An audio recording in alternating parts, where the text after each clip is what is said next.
everybody, Loto for Life here, bringing you guys a brand new deck profile. This time around it is Super Quantum Dinomist. I absolutely love both of these decks, so I said, screw it, let's try them both together. And it's a lot of fun. I absolutely love it. Like, I mean, I would be playing pure Dinomist, sorry, pure Super Quantums if I had E-Tellies, but I don't have E-Tellies and I don't have the money for them. And even if I did have the money for them right now, I'm worried that they're gonna get hit, that E-Telly's gonna get hit. So I'm like apprehensive to buy it. But if I get lucky enough and pull 3 out of my Gold Series, I'll be sure to do a pure Super Quantum deck profile. Anyways, getting off track. This deck's a lot of fun. They work together really well. And I highly recommend trying it out. If you have E-Tellies, go ahead and take out a few things and try them in here. Personally, I think the deck plays fine without E-Tellies, but honestly, E-Telly can only help. So let's get on to the deck profile. First and foremost, for the Dinomist stuff, I play 3 Dinomist Rex. He is the boss monster Dinomist, and he's the main level 5 Dinomist that you want to summon. He's really powerful, has 2 really good effects. All scale 6s have the effect of where if a Dinomist is targeted by a card effect, you can destroy it, negate that effect, and it just is really good. He's one of the main stars of the deck. But the true main star of Dinomist is Dinomist Terran. He's a search card. You can activate multiple of them in a row in a turn. Anytime a Dinomist Terran destroys a monster in battle, you get to search out any Dinomist card, even another copy of himself. It's just this really stupid. He's really good. And all Scale 3 Dinomists have the same scale, pendulum scale effect, where if a Dinomist monster or card would be destroyed by battle or by card effect, you can destroy that card instead. Well, that card in pendulum scale instead. Then 3 Dinomist Plesiosaurus. I really like this card a lot. He helps out getting over bigger beat sticks and stuff, especially monarchs and everything. Basically what he does is while he's out on the field as a monster, all monsters your opponent controls lose 100 attack and defense for every Dinomist card on the field. I don't know why I said 400. Excuse me guys, it's been a long day. Next up, I play 2 Dinomist Brachion. I, for some reason, thought I was playing 3. Dinomist Brachion is really good if your opponent controls a monster that has more attack points than any Dinomist you control and you don't control any. You can just plop him out onto the field. His monster effect is kind of irrelevant since, generally speaking, you're going to pendulum summon him out. He's pretty good, though, just for going into rank 5s.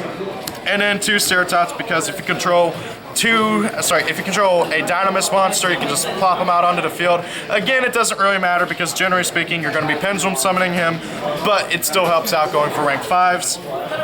And finally, to round out the Dinomist, I played 2 Dinomist Stegosaur. He's just a generally good card. If a Dinomist or any pendulum monster battles an opponent's monster, you can destroy both the pendulum monster and the opponent's battling monster at the end of the damage step. He's just really good and helpful for getting over big beat sticks and big walls that you can't get over. Now then, for the Super Quantum stuff, I play 3 Super Quantum Red Layer. He's one of the best cards. Well, actually, they all just are really good cards. Like, he is just a really good card. If you control no monsters, you can special summon him. Whenever he's no more special summon, you can add a Super Quantum from your graveyard back to your hand. And if he hits the graveyard, you can summon out any Super Quantum from your graveyard, excluding himself. He's just really good. He's the true Red Ranger. He is what a Red Ranger should be. He supports his fellow Rangers, and it is just really awesome. Next up, I play 3 of the Super Quantum Green Layer. Anytime he's no more special summon, you can summon out another Super Quantum from your hand. That is really good in and of itself, helps unbrick hands.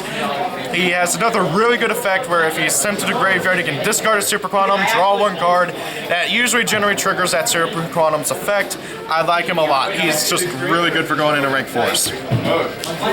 Next, I play 3 Super Quantum Blue Layer. She is arguably the best card in the Super Quantum deck. Anytime she is normal or special summon, you can add any Super Quantum card from your deck to your hand. And if she is sent to the graveyard, she's a mini Pot of Avarice, which is basically you get shuffling 3 Super Quantum cards from your graveyard back into the deck. Can even be itself. She's a really good monster. My only gripe is that I don't have E-Tellies, so I gotta deal about it, but it's, as I said, it's not really that big of a deal. The deck can play fine without E-Telly, and it's just a blast to play this deck. finally, I play 3 of the Super Quantum Fairy Alphon. This card is really, really, really good. Like, people underestimate it. Nobody plays it in like any of the other Super Quantum variants except for pure Super Quantums. And even then, I don't really see very many people playing very many of them.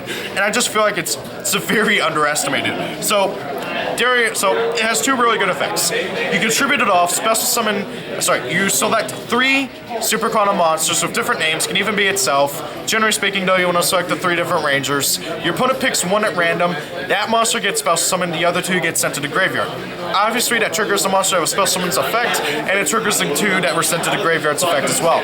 It's a really good effect, it just allows you to do all sorts of crazy combos, especially with the other, especially with the Dinomist and everything.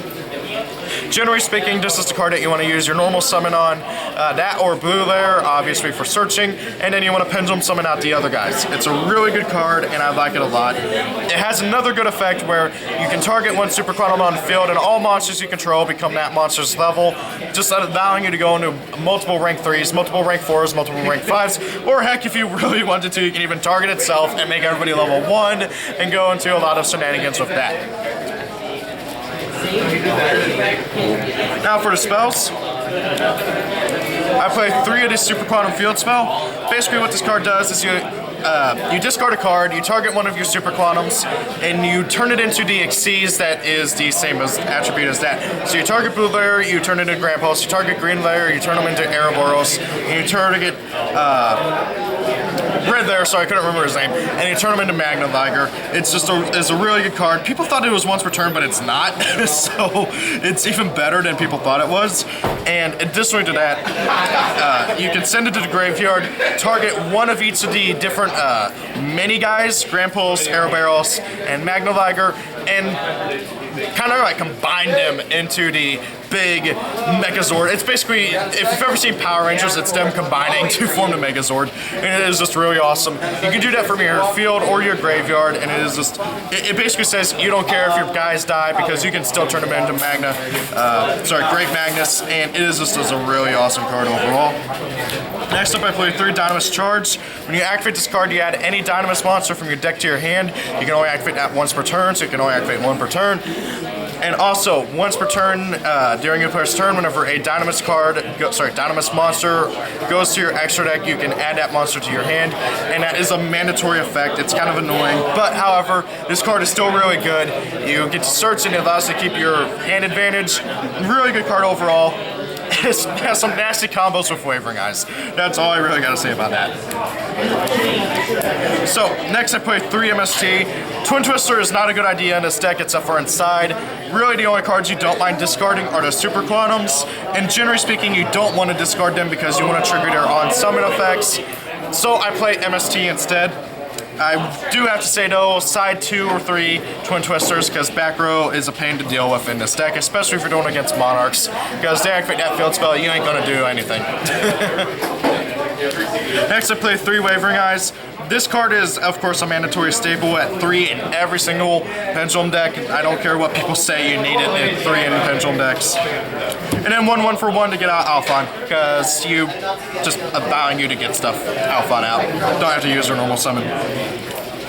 Now on for the traps, I play 3 Reckless Greed. This is a leftover from my Dinomist, for my pure Dinomist deck. I really like Reckless Greed in this deck. Generally speaking, if you resolve 2 Reckless Greeds, you're gonna win. Generally speaking though, that's like a broad overstatement. Sometimes there are cases where you won't win if you activate 2 Reckless Greeds, but however this card just allows you to get so much advantage, so much pluses, and also it just generates so much discard fodder for the field spell. It is a really good card in this deck. And finally, I play 2 Dinomist Rush. This card special summons any Dinomist monster from your deck, and basically that Dinomist is unaffected by everything until the end of the turn, but it's destroyed during the end phase. You'll notice I don't play any of the, I forget what it's called, but it's the Super Quantum Continuous Trap card that basically pumps up a Super Quantum Xyz, and you can send it to graveyard to let it attack 3 times that turn. That card I really like, but I had to cut it for consistency issues, so if you can find some way of playing that card, I really do recommend it, but I had to cut it for consistency issues on my part. I want to play it, but I just couldn't. So guys, that's the main deck. On to the extra deck. I played 2 of the Grand Pulse, 2 of the Arrow Barrels, 2 of the Magnoliger, and 1 of Great Magnus. So these guys are the main ones you're going to go into because you want to get Great Magnus, easier win condition. You have other ways of winning, like you can OTK out of nowhere with this deck, which is a lot of fun to do. But however, Great Magnus is your main win condition. Now that, if you don't know what any of these guys do, Grand Pulse is an MST, Arrow Barrels is a Book of Moon, and Magnoliger is a, I forget what it's called, but it's an old rank 5 Xyz. I think it's Ardreus. Basically what it does is you can pop a monster during your player's turn if you have red layer out, and it's as Xyz material, but if you have anything else you can just pop during your turn. And they all have the effect of where you can attach a Super Quantum from your hand or your field to it as an Xyz material. They're all really good monsters, and they're generic too, which like astounds me. So every rank 4 deck has an access to a Book of Moon with better attack power than Maestro. Also, Magnoliger is just a really good card, and Grand Pulse is just able to pop stuff, which is awesome. Now, Great Magnus, he's your main win condition. He is called Towers 2.0, and for good reason. He has more attack power. He's kind of easier to summon, kind of not. It really depends on your hand and everything else. And also, he's not always a Towers. Basically, he gets more effects depending on how many Xyz materials he has. With 2 or more, you can spin back a card during your player's main phase. With 4 or more, he's unaffected by other card effects, except for Super Quantum effects. And 6 or more, your opponent cannot add cards from their deck to their hand. Now, he's a really good monster, don't get me wrong, but there are outs to him, and most notably, since these guys are generic, guys, he's unaffected by everything except for Super Quantum's effects. So if you can make rank 5s, you can make Magnoliger, and then you can pop him. If you can make rank 4s, which almost any deck in the meta right now can do, you can make Arrow Barrels and then Book of Moon him. Granted, he has 3200 defense, so he's going to be a pain to get over, but hey, that's better than dealing with a monster that just says you can't add anything from your deck to your hand. And he's a really good monster. Additionally, if he's destroyed, you can special summon these 3 from your graveyard. So it's pretty stupid. He's a powerful monster. That's not even like cutting the cake. I don't know if that's the correct term. But anyways, yeah, he's a powerful monster. I've repeated it several times. He's your win condition. I want to play 2, but there's just not enough. Like, actually, no, there's plenty of room, but however, I don't have to. Now the rest of the extra deck is really down to your opinion. I really do feel like that this is the best lineup for these guys, especially since you're going to be going into them 99% of the time, but sometimes they're not the best idea to go into at that moment. So for rank 3s, I play 1 other Break Sword. You play 1 rank 3, you play 1 level 3, and generally speaking, you go into Grand Pulse with the field spell effect. You don't really go into this guy very often, if ever, but there is the occasional time where you do go into him. I play 1 of the Magister Paladin, the Ascending Draco Slayer. I can never remember this guy's name. He's just really good for Pendulum decks. You go into him as a rank 4, and then during the end phase you can add any of your Pendulums from your deck to your hand. Really nice. 1 Castel for general removal. Excuse me. 1/101 for, again, more general removal. 1 Karagorgon for, just getting rid of targeting stuff. And 1 Dark Rebellion Xyz Dragon for just being able to poke over everything. And then, I know I'm going to get flack for this, but I played them in my Dinomist build, and I really liked them, and I still like them now. And that's number 53 Hard Earth and number 92 Hard Earth Dragon. Now, if you guys don't know what these guys do, basically, number 53, Hard Earth, he needs 2 level 5s to go into. Kind of a pain to go into, but you can do it very easily in this deck. Basically, if your opponent targets him for an attack, he gains attack equal to that monster's attack power, so he's always 100 over the first monster that attacks him. He does not, so he gains that attack power and keeps it for the rest of the turn, but if your opponent attacks with a stronger monster, he doesn't get that monster's attack power either. So like, let's say if they attack him with a Utopia, he goes up to 26, but if then they attack him with like a Masquerade, he doesn't gain any more attack power, so your opponent can attack over him. If he would be destroyed, he can detach a Xyz material from him instead, and if he is destroyed by a card effect, while he has, I believe, no Xyz material, you can special summon Hard Earth Dragon from your extra deck and then use him as Xyz material to go into Heart Earth Dragon. That's treated as an Xyz summon.